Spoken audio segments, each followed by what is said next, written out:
जय भीम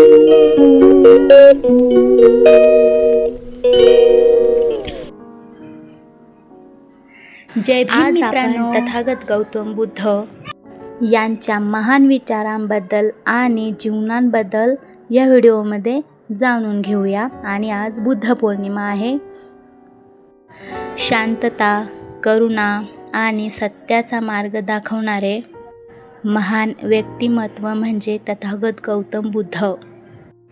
एका राजकुमाराने राजवैभव सोडून संपूर्ण मानवजातीला दुःखातून मुक्त होण्याचा मार्ग दाखवला आणि त्यांचा जन्म लुंबिनी येथे झाला आहे, जे आजच्या नेपाळमध्ये आहे.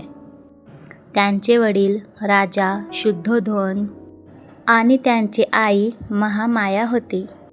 राजवाड्यात सर्व सुखसोयी असूनही त्यांच्या मनात फक्त एकच प्रश्न होता, जीवनात इतके दुःख का आहे? तथागत गौतम बुद्ध म्हणतात, क्रोधाला प्रेमाने जिंका आणि दुःखाला शांततेने जिंका. बुद्धं शरणं गच्छामि, धम्मं शरणं गच्छामि, संघं शरणं गच्छामि.